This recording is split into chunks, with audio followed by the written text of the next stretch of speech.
মাঝরাতে বউয়ের সুরসুরিমূলক স্পর্শে যখন আমার ঘুম ভেঙে গেল তখন বুঝতে পারছিলাম বউ হয়তো আমায় কাছে চাচ্ছে। আসলে শেষবার বউকে কবে কাছে টেনেছিলাম আমার নিজেরই মনে নাই। দেশের যে অবস্থা ছিল সেই অবস্থায় বউকে কাছে টানার মন মানসিকতা আমার মতো কোনো পুরুষেরই হয়তো ছিল না।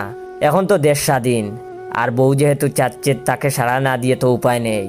এক বুক ভালোবাসা নিয়ে যখন আমি বউয়ের দিকে তাকালাম তখন আমার বউ আদর মাখা সুরে বলল, জয়, ডাকাত দেখতে কেমন? আমি কিছুটা অবাক হয়ে বললাম, কেমন আর, মানুষের মতোই তো দেখতে। বউ আরেকটু কাছে এসে বলল, একটা কথা বললে কিছু মনে করবে না তো? আমার খুব ইচ্ছে করছে ডাকাত দেখতে, এখনই আমার জন্য একটা ডাকাত ধরে নিয়ে আসো। মাঝরাতে বউয়ের মুখ থেকে এমন কথা শুনলে কোন স্বামীর মেজাজ ঠিক থাকবে? নিজের রাগ কোনো রকম কন্ট্রোল করে বউকে বললাম, ডাকাত কি বাজারে আলু পটলের মতো কেজি ধরে পাওয়া যায় যে বাজারে গেলাম আর 2 কেজি ডাকাত ধরে নিয়ে আসলাম? এত রাতে এমন ফালতুর কথাবার্তা না বলে ঘুমাও। আমার কথা শুনে বউ কেঁদে দিয়ে বলল, বিয়ের পর থেকে আজ পর্যন্ত তোমার কাছে যা চেয়েছি তার কিছুই পাইনি। একটা আইফোন চেয়েছিলাম, কিনে দাওনি, অথচ পাশের বাসার বাবির ঠিকই আইফোন আছে। একটা হীরার নেকলেস চেয়েছিলাম, কিনে দাওনি, অথচ পাশের বাসার বাবির ঠিকই হীরার নেকলেস আছে। একটা ডাকাত দেখতে চেয়েছি, সেটাও এখন দেখাতে পারবে না, অথচ গতকাল পাশের বাসার বাবিকে তার স্বামীর ঠিকই ডাকাত দেখিয়েছে। আমি তখন বউকে বললাম, আল্লাহর দুহাই লাগে, কান্না বন্ধ করো, আমি এখনই যাচ্ছি ডাকাত ধরে নিয়ে আসতে। আর কিছু হলে পাশের বাসার বাবির সাথে নিজেকে তুলনা করবে না। রোলস রয়েলস গাড়ির সাথে সিএনজির তুলনা করা উচিত না। বউ আমার কথাটার মানে বুঝার আগেই তাড়াতাড়ি বাসা থেকে বের হয়ে আসলাম, তা না হলে সারা রাত বউ আমাকে বাথরুমে বন্দি করে রাখতো। বাসার নিচে এসে কিছুক্ষণ হাঁটাহাঁটি করার পর দেখি আমার অফিসের ম্যানেজার সাহেব ড্রোন চালাচ্ছে। ওয়েট, ভিডিওটা শেষ করার আগে আপনাদের কাছ থেকে একটু সময় নিচ্ছি। আমার অরিজিনাল টিকটক অ্যাকাউন্টের নাম বাইসা বনফায়ার অ্যান্ড আমার অরিজিনাল পেজের নাম ইয়োর জয়, আর আমার পেজের ফলোয়ার হচ্ছে 3400।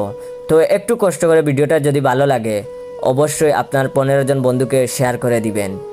উনাকে এত রাতে ড্রোন চালাতে দেখে কিছুটা অবাক হয়ে বললাম, স্যার আপনি এত রাতে আকাশে ড্রোন ওড়াচ্ছেন, কিছু হয়েছে কি?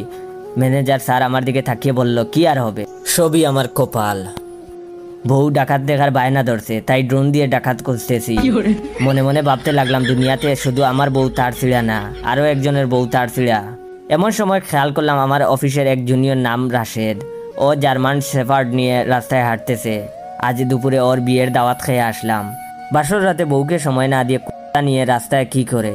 রাশেদকে যখন ডেকে জিজ্ঞেস করলাম এত রাতে ও রাস্তায় কি করে, তখন সে মাথা চুলকাতে চুলকাতে উত্তর দিল, জয় ভাই, কি আর বলবো, লজ্জার কথা।